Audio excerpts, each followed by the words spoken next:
તો કાળઝાળ ગરમીની સિઝનમાં રાજકોટમાં મનપાનું આરોગ્ય વિભાગ એક્શન મોડમાં આવી ચૂક્યું છે। શહેરના વિવિધ કેરીના વેપારીઓને ત્યાં સઘન ચેકિંગ હાથ ધરાયું।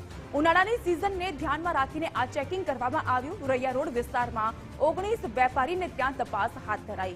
કેરીનો રસ વેચનાર વેપારીઓને ત્યાં આરોગ્ય વિભાગ દ્વારા તપાસનો ધમધમાટ શરૂ કરવામાં આવ્યો છે।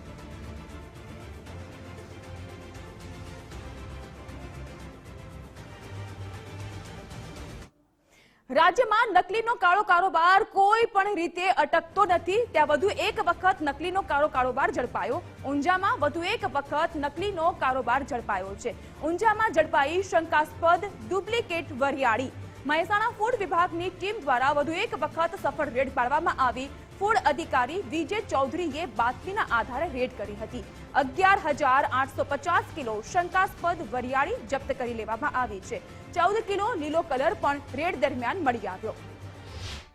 ઊંઝાની અંદર ફરી એકવાર શંકાસ્પદ નકલી વરિયાળી એટલે શંકાસ્પદ વરિયાળી જે છે એનો જથ્થો જે છે ખાસ મળી આવ્યો છે। આપ જોઈ શકો છો કે ઊંઝાની અંદર જે શ્રી વિષ્ણુ ટ્રેડર્સ નામની આ જે દુકાન છે એની અંદર ડુપ્લિકેટ શંકાસ્પદ વરિયાળી જે છે બનતી હતી। ખાસ વાત કરીએ તો અહીંયા જે કલર વરિયાળી ઉપર જે હલકી ગુણવત્તાવાળી વરિયાળી છે એના ઉપર કલર નાખી અને આ વરિયાળી બનાવવામાં આવતી હતી। 11,850 કિલો શંકાસ્પદ જે વરિયાળી જે છે ખાસ અહીંયા મળી આવી છે। વાત કરીએ તો અંદાજે 13 કિલો જેટલો લીલો કલર 11,08,500 નો કુલ મુદ્દામાલ જે છે ખાસ પકડાયો છે। અને રાજપૂત નારણસિંહ નામના વ્યક્તિ સામે હાલ મહેસાણા ફૂડ વિભાગ દ્વારા જે છે પગલાં લેવામાં આવ્યા છે। ખાસ વાત કરીએ તો જે જથ્થો છે એ પણ આપણે હાલ જોઈ શકીએ છીએ કે જે કલર સહિત જે હલકી ગુણવત્તાવાળી જે વરિયાળી હોય છે એના ઉપર કલર કરવામાં આવે છે અને એને કહી શકાય કે જે સારી વરિયાળી સાથે મિક્સ કરી અને વરિયાળી જે છે બજારમાં વેચવામાં આવતી હોય છે। કલર પણ એક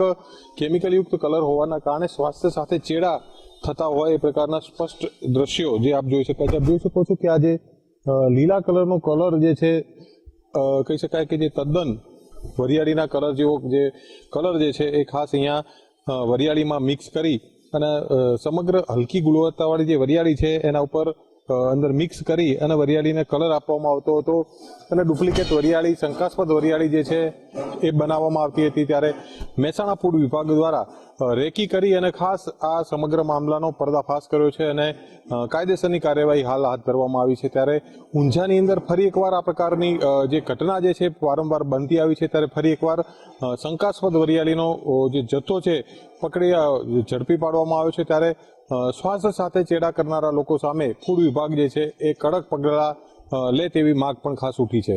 મુકેશ જોશી, ગુજરાત ફર્સ્ટ, ઊંઝા।